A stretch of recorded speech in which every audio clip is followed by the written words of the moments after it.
המלחמה הזאת תיקח זמן. היא תהיה קשה. ימים מאתגרים עוד לפנינו.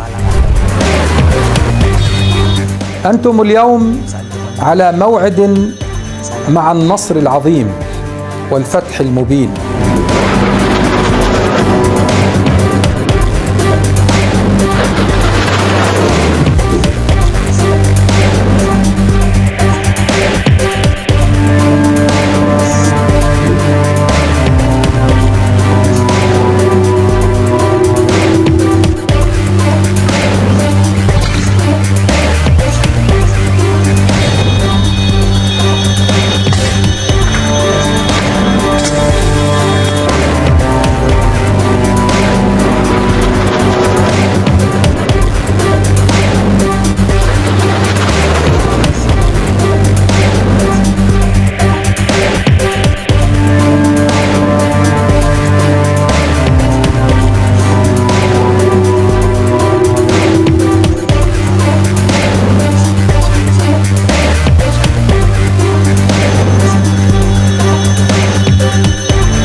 Kapag nakita ninyong napapaligiran na ng mga hukbo ang Jerusalem, tandaan ninyo malapit na ang pagkawasak nito.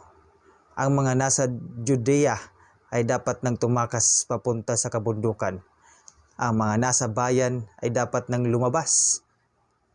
At ang mga nasa bukid ay huwag nang pumasok sa bayan. Sapagkat iyon ang mga araw ng pagpaparusa bilang katuparan ng mga sinasabi sa kasulatan. Kawawa ang mga nagdadalang tao at ang mga nagpapasuso sa mga araw na iyon dahil magkakaroon ng malaking kapighatian sa lupaing ito bilang pagpaparusa ng Diyos sa bansang ito. Mamamatay sila sa tabak at ang iba'y dadalhing bihag sa lahat ng bansa. Ang Jerusalem ay yuyurakan ng mga hintil hanggang sa matapos ang panahong itinakda sa kanila. Magkakaroon ng mga palatandaan sa araw, sa buwan, at sa mga bituin sa lupa. Ang mga bansa ay masisindak at malilito dahil sa ugong at mga daluyong ng dagat. Ang mga tao ay hihimatayin sa takot dahil sa pag-iisip sa mga kapahamakang darating sa sanlibutan sapagkat mayayanig ang mga kapangyarihan sa langit. Sa panahong iyon, makikita nila ang anak ng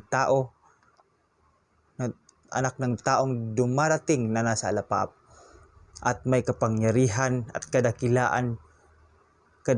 dakilang karangalan.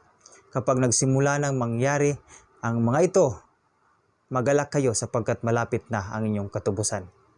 Salamat at patuloy kang nanood at nakinig ng salita ng Diyos, kapatid. Ito na pag-uusapan natin ang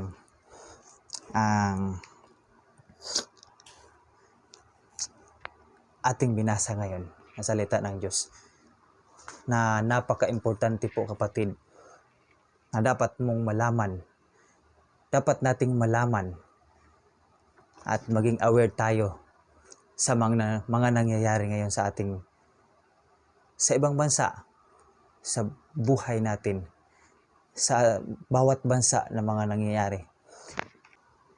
Ito ay nangyayari dahil sinasabi ito ng Bible na para sa katuparan ng sinasabi sa kasulatan. Dito sa una kong binasa, mga kapatid, sinasabi dito na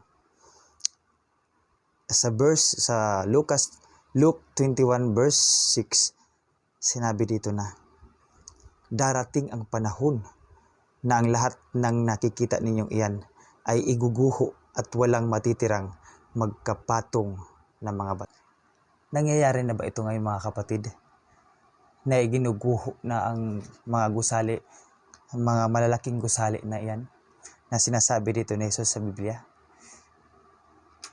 Alam kong alam mo na ngayon ay nangyayari na ang mga sinasabi ni Jesus 2,000 years ago. Pero ito, tama at talagang totoo ang salita ng Diyos. The Word of God is living and active. So, bakit nasabi ito ni Jesus? Bakit sakto at talagang hindi nagkakamali siya kung magsalita sa atin? Na sinasabi niya dito sa Biblia kahit matagal ng panahon ito. Kasi si Jesus ay Diyos at alam niya ang mangyayari. Alam niya ang ating future, mga kapatid. Kaya nga, sana palagi tayo sa kanyang magtiwala.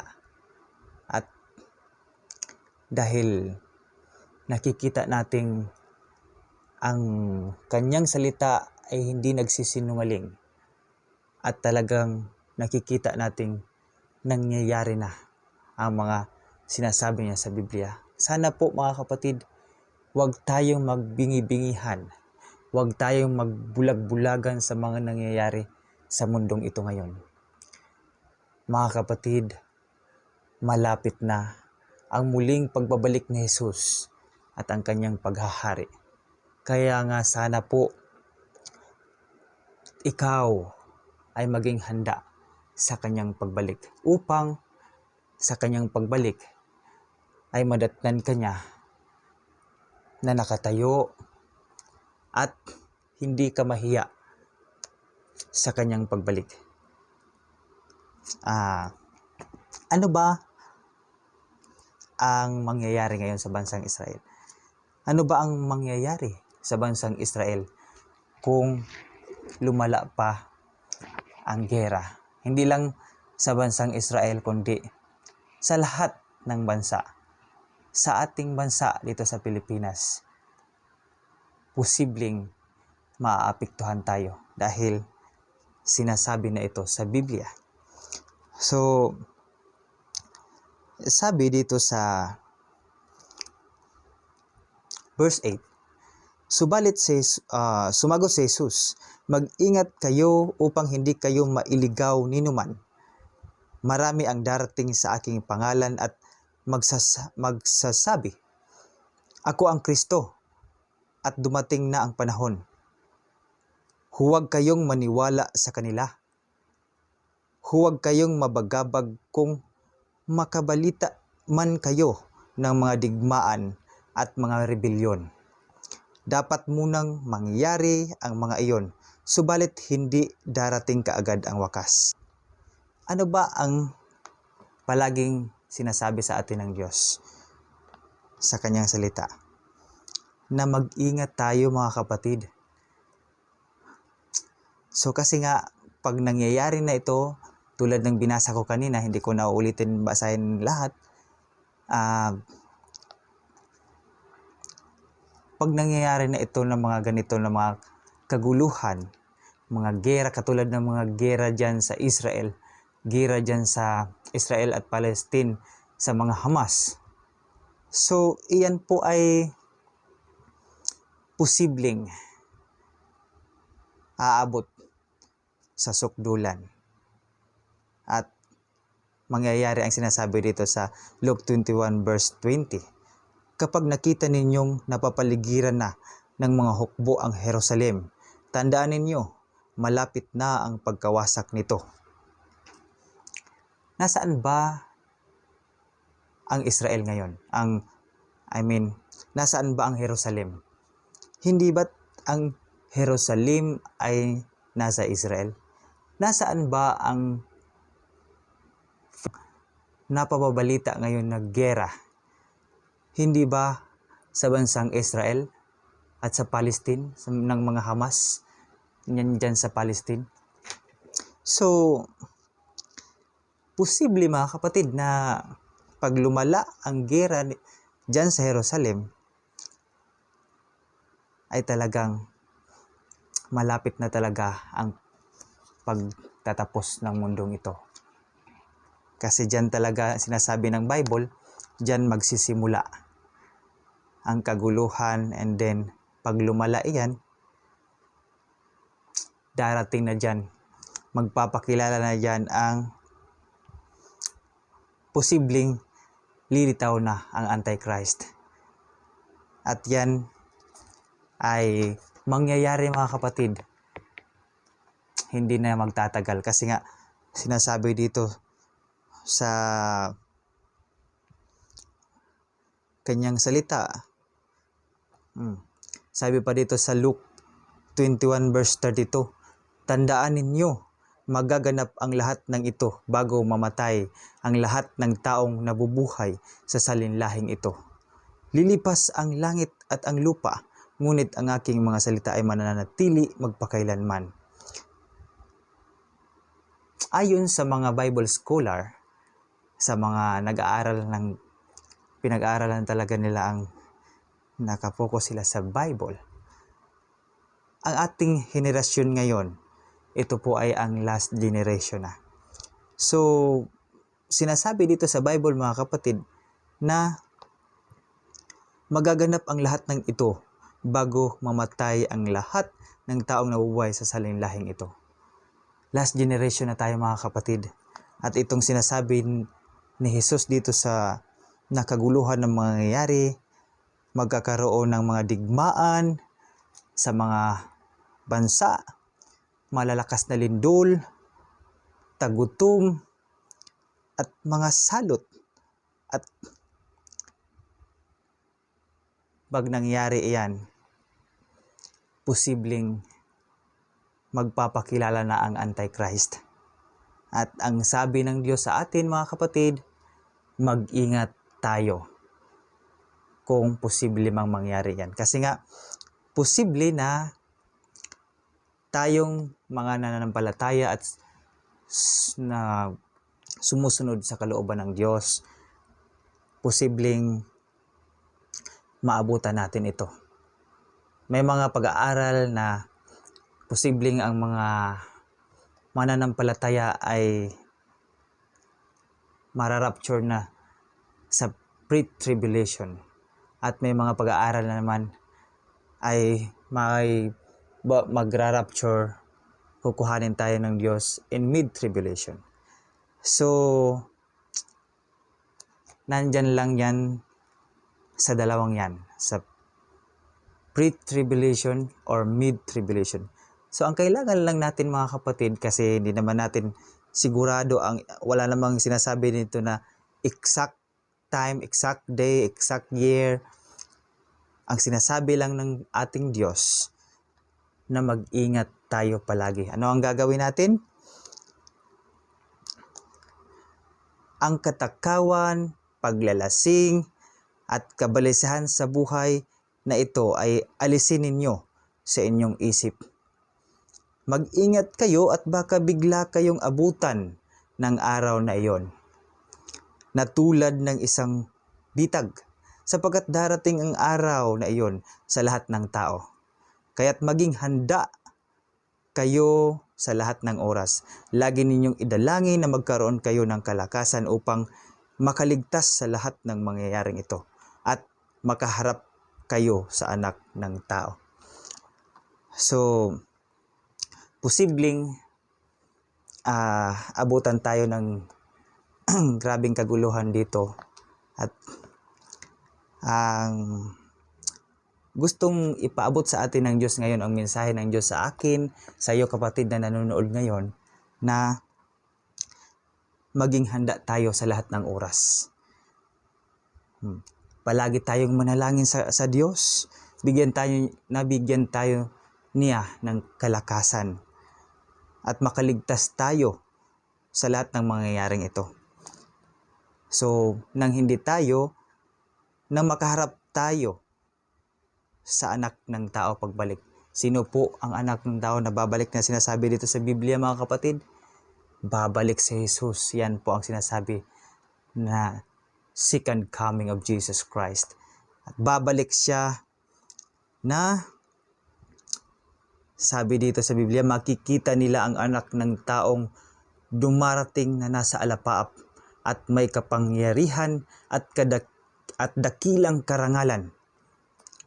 So, babalik si Jesus, mga kapatid, at ito po ang ating pag-asa. Ito po ang ating hope bilang mga mananampalataya ni Jesucristo.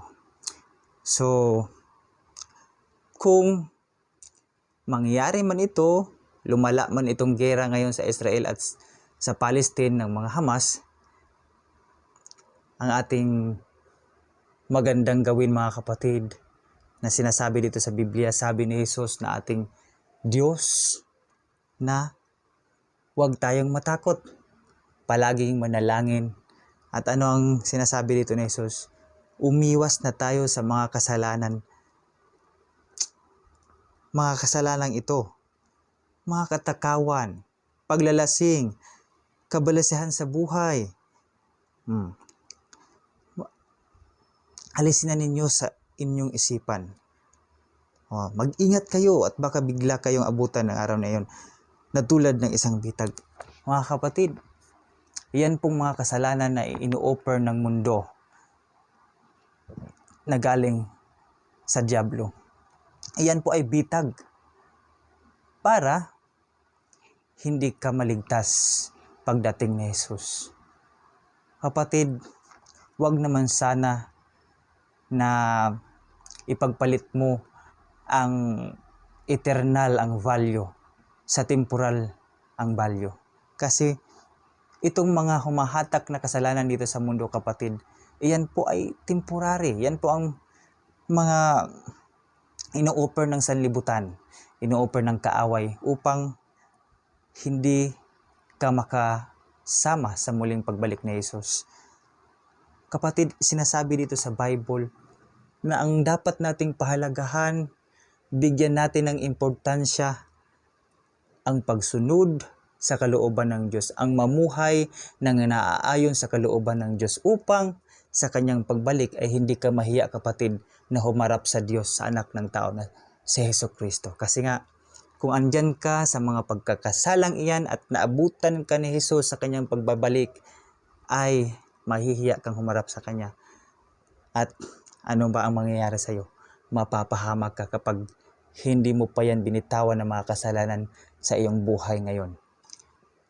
Huwag naman sana naabutan ka pa ng Diyos. At hindi lang yan, hindi ka pa abutan ng Diyos kung abutan ka ng iyong kamatayan sa buhay. Kasi nga, tayong mga tao, tingnan mo ang mga nangyayari doon sa Israel at Palestine. Maraming tao na ang namatay doon. Halos 5,000 katao sa ngayon ang namamatay doon sa Israel at Palestine. Kabuuan. So, marami, libu-libo ang mga patay. Kung ilagay mo ang iyong sarili doon sa sitwasyon na yun, at naroon ka at nakasama ka sa mga namatay na yon. At ikaw ay hindi pa kumilala at hindi mo pa iniwan ang mga kasalanan mo, hindi mo pa sinurrender sa Diyos at hindi mo pa tinanggap si Jesus at hindi ka nanampalataya kay Jesus bilang iyong Diyos at tagapagligtas. Sa tingin mo kapatid, saan pupunta ang iyong kaluluwa? Hindi ba't ang hindi nanampalataya kay Jesus at hindi tumanggap sa Kanya bilang Diyos at tagapagligtas ay hindi mapupunta sa langit? Siya ay mapupunta sa impyerno, sa sakit na walang hanggan, kahirapan na walang hanggan, na walang Diyos na tutulong.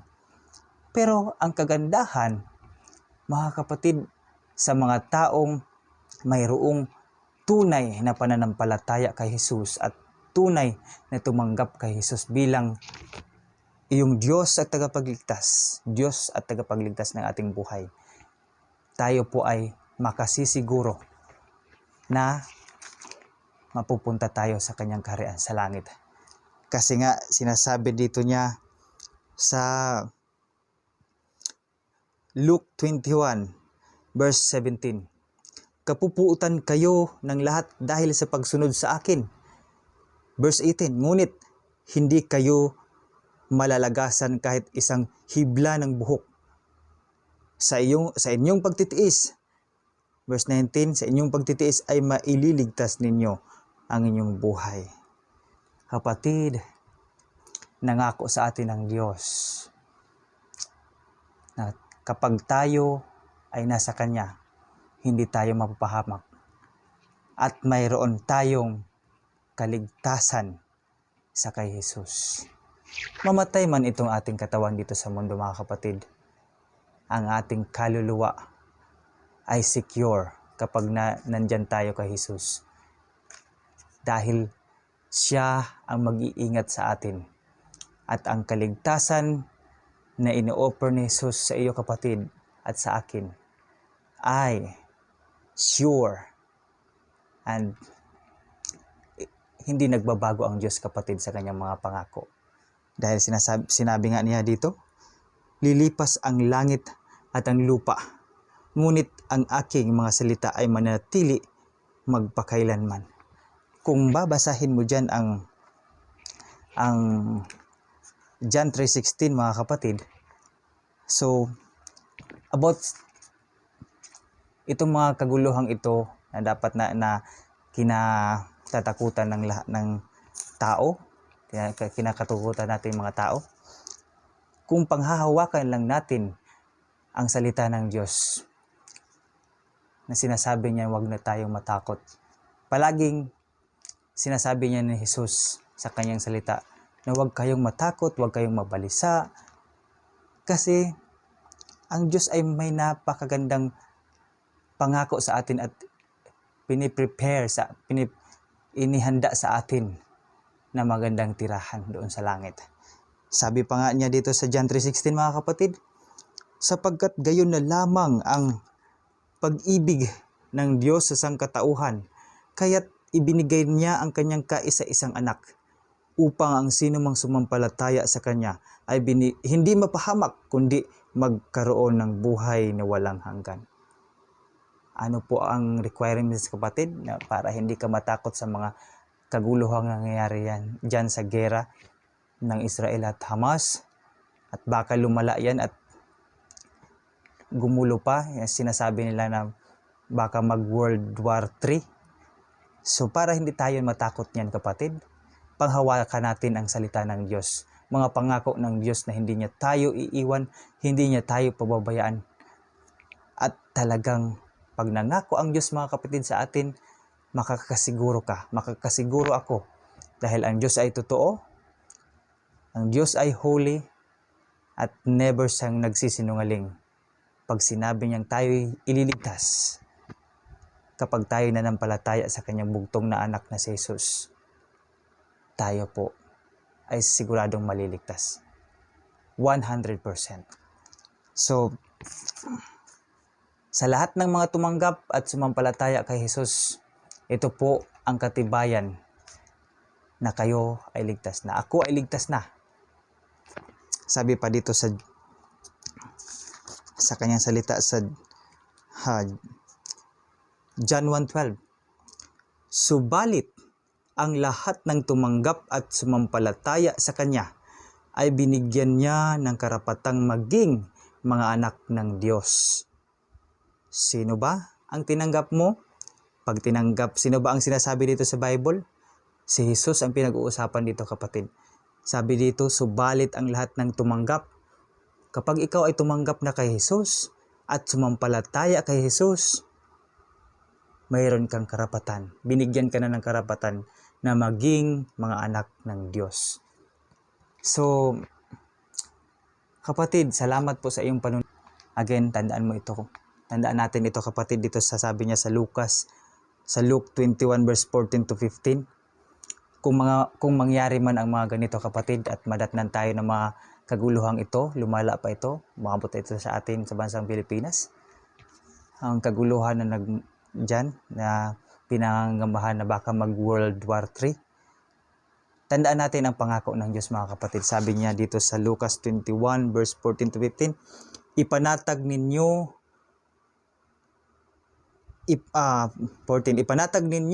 ang inyong kalooban at huwag kayong mabahala kung paano ninyo ipagtatanggol ang inyong sarili. Verse 15, sapagkat bibigyan ko kayo ng katalinuhan at ng pananalitang hindi kayang tutulan o pabulaanan ng sinuman sa inyong mga kaaway. So, ang Diyos ang tutulong sa atin, mga kapatid, kapag dumating man itong mga kaguluhan na ito at lumala man itong gera na nangyayari sa mga bansa na nakikita natin ngayon sa mga balita, sa mga telebisyon. Viral ngayon na kaguluhan dyan sa bansang Israel at Palestine. Ang number one points po dyan, kapatid, ay iwasan na natin ang masamang pamumuhay. Makikita natin yan sa Luke 21 verse 34 to 35. Ang pangalawang points dyan, mga kapatid, sa ating pinag-usapan sa Lucas, na maging handa sa lahat ng oras at huwag matakot. So makikita mo dyan sa Lucas 21 verse 6, Luke 21, 14 to 15. Basahin mo po yan, mga kapatid, sa iyong Bible. And then, pangatlong points, ugaliin na palaging manalangin at makinig sa salita ng Diyos. Diyan sa point number 1, mga kapatid, ay sana umiwas na tayo. Umiwas ka na, kapatid. Umiwas tayo ng tayong mga nanampalataya kay Jesus at tumanggap sa kay Jesus. Ay iwasan na natin ang mga masamang pamumuhay na iyan at patuloy na tayong magbalik sa Diyos. Magbalik ka na sa Diyos, mga kapatid, at mamuhay na naaayon sa Kanyang kalooban. Maging handa sa lahat ng oras at huwag matakot. Sa sinasabi dyan sa Bible, mga kapatid, kung nangyayari man sa mga nangyayari ngayon sa atin, mga kaguluhan na yan, nakita na yan ni Jesus noong una pa man at nangyayari na sa ating panahon ngayon. Sabi pa niya, maging handa sa lahat ng oras at huwag matakot. Huwag tayong matakot, mga kapatid, sa mga mangyayaring yan. Palagi tayong manalangin sa Diyos. Nabigyan niya tayo ng kalakasan na makalagpas tayo sa mga ganyan na mga pagsubok, ng mga trials na mangyayari sa buhay natin, sa buong mundo. Ugaliin, mga kapatid, na palaging manalangin at makinig sa salita ng Diyos. So, kapatid, sa ating pakikinig ng salita ng Diyos at sa ating pananalangin sa Kanya, diyan tayo lalakas at diyan tayo matututo sa buhay. At iiwan ko itong isang lesson sa ating pinag-usapan ngayon, kapatid.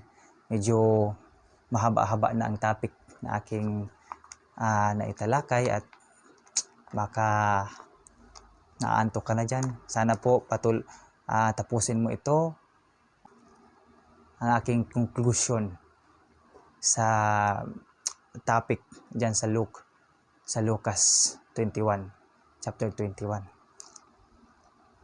As a believer of Jesus Christ, bilang tayo binigyan ng Diyos ng karapatan na maging mga anak niya dahil sa ating pananampalataya at pagtanggap sa kanyang bugtong na anak na si Jesus as our Lord and personal Savior. Wala tayong dapat katakutan sa mga binabanggit dito at sa mga kasalukuyang nangyayaring kaguluhan ngayon sa ibang bansa. At ang mga salot na nangyayari na ngayon dahil talagang mangyayari ito para matupad ang kasulatan na sinasabi ng Bible. Ang dapat nating gawin ayon kay Jesus, kapatid, ay dapat palagi tayong maging handa sa lahat ng oras. Umiwas sa kasalanan, katakawan, paglalasing, at kabalisahan sa buhay at alisin ito sa ating mga isip. Dahil ang mga kasalanang tulad nito ay bitag ni Satanas at ng kanyang mga kampon para hindi maligtas ang tao.